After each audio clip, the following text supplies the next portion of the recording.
Hello there and welcome. This is James Out West. Now, usually you're hearing AC/DC's For Those About to Rock. Woo! But I got dinged with a copyright, even though I'm not trying to claim any money on it. I got dinged with a copyright, so the video got taken down. So I'm going to resend it out. You guys will see this, and it'll start after the silent intro. Thank you.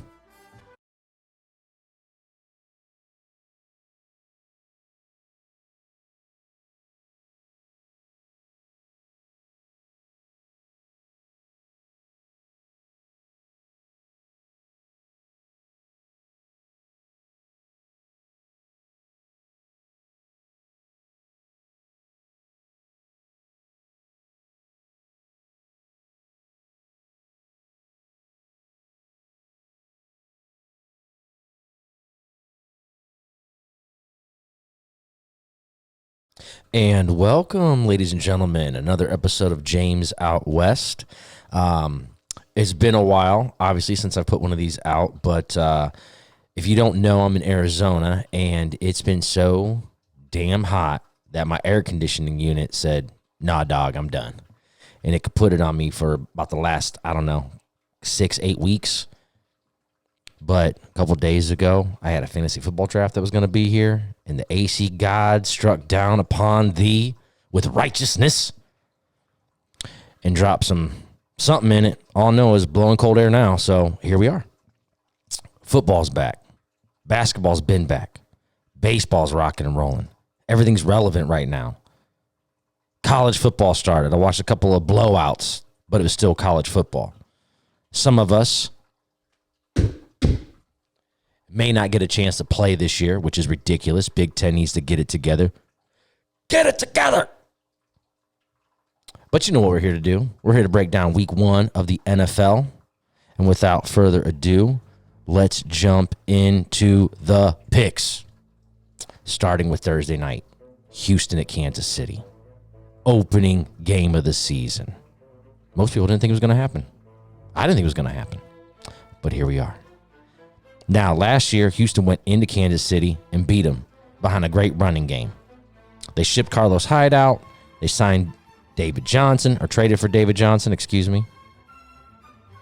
So they got DJ to the second power in the backfield. They got Brandon Cooks. They got Will Fuller. He'll at least play the first 4 games before he gets injured. So they're going to be trying to air it out. Now, this Kansas City defense, optimistic, but they're not very good against the run. Didn't do too much to fix that. But I don't see Houston beating Kansas City in KC opening night after they've won the Super Bowl. Didn't get a chance to go out and party because of the COVID. So they're locked and loaded and ready to go, ready for a repeat. I've got Kansas City winning 24-17. I think there's going to be some rust. They haven't hit anybody but each other. So this is the first live action against another team for everybody. So I think week 1 could be very wild. Scores could be wild. Who wins could be wild. But we shall see. Now, Sunday, obviously a slew of games. We've got the morning slate of Chicago at Detroit, Indy at Jacksonville, Miami at New England, Cam Newton up there with Billy Belichick, the genius with the clothing revolutionary, Cam Newton. You got Philly at Washington. We got the Jets at Buffalo. Can Josh Allen keep the Buffalo Bills and the Bills Mafia rolling? We'll see. Green Bay at Minnesota. That's always a great game. The Las Vegas Raiders at Carolina. Man, that's going to be a crazy game too. And then the afternoon game. So let's get into it. Chicago at Detroit.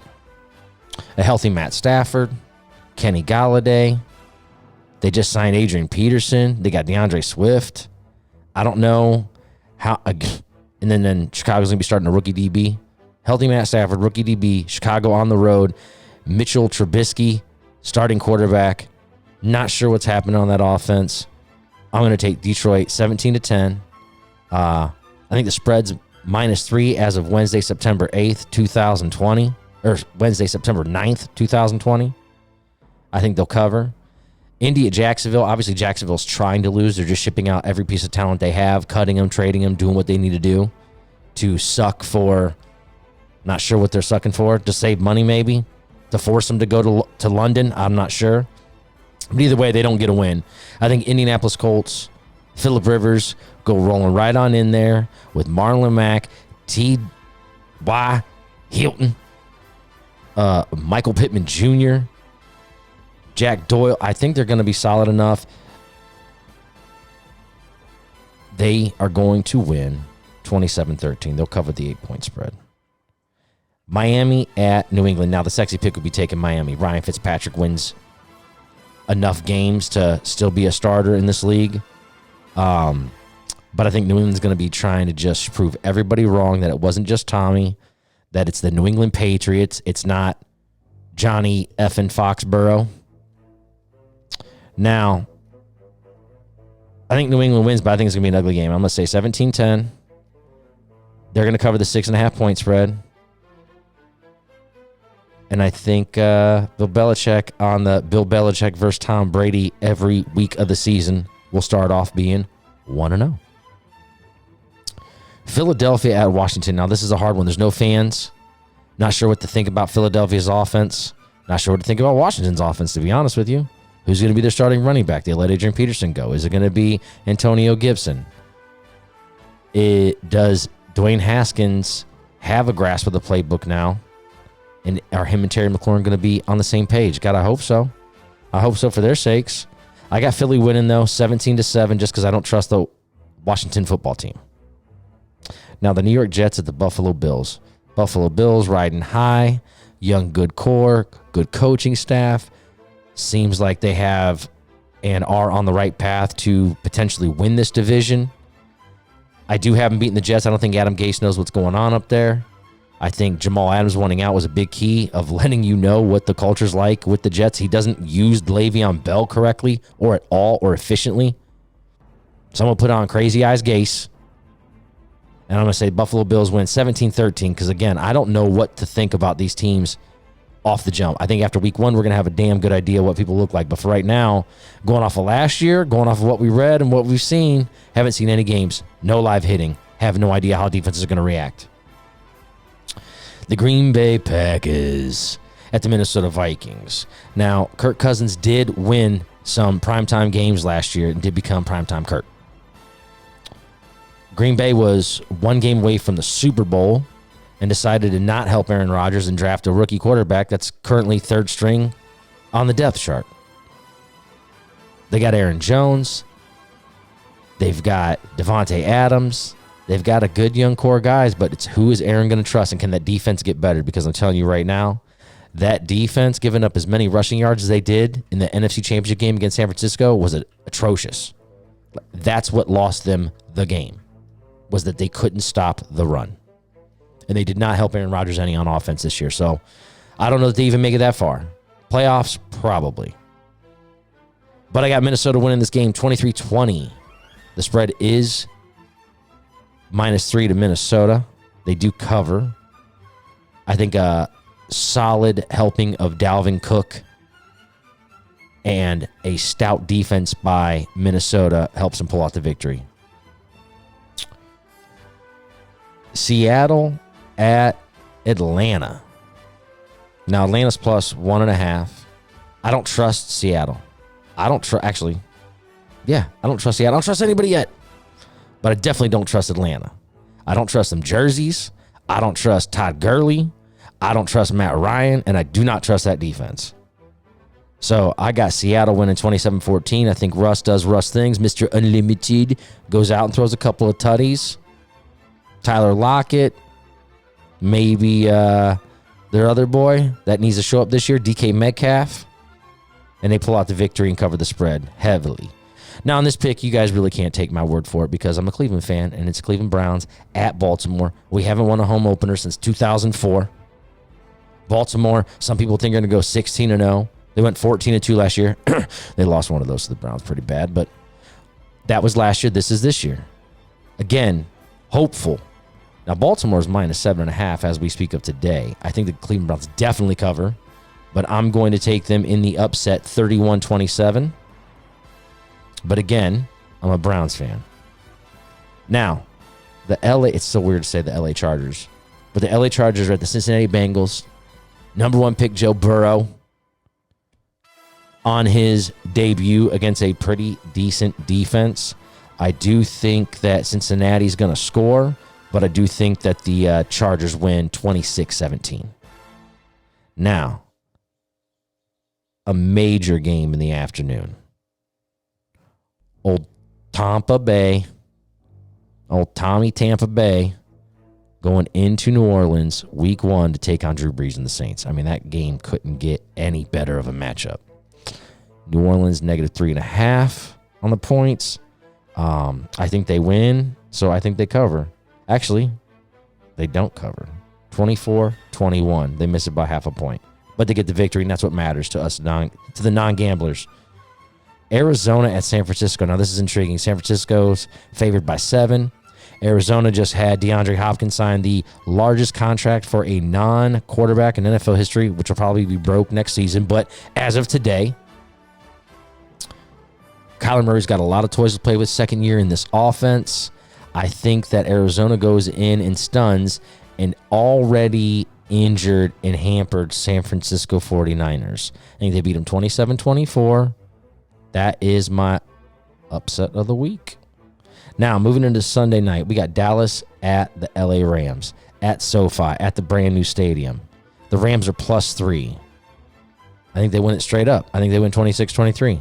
I think Dallas doesn't do enough to get the victory, and they're not going to be able to spoil the Rams' stadium release party, so to speak.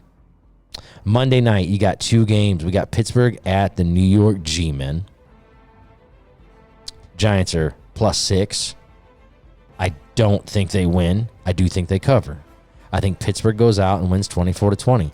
I think people are going to sleep on the New York Giants offense. Yeah, they got Saquon Barkley. Daniel Jones showed some things last season that he can have some pretty big games. Give him a healthy Golden Tate, a healthy Evan Ingram, a healthy Sterling Shepard. Again, emphasis on them being healthy. And they're going to have a pretty good team this year. I don't think they're going to win a lot of games, but they're going to be in a lot of games. I got Pittsburgh winning 24-20. Now, the second game, I had to flip because I was going to take Denver at home against Tennessee. I don't really trust Tennessee for obvious reasons. Like, I don't trust everybody else, but especially Tennessee. I never have. Love the city of Nashville. Can't wait to go and enjoy everything that Nashville has to offer, but I had them taking an L. And then Von Miller suffered a season-ending ankle injury.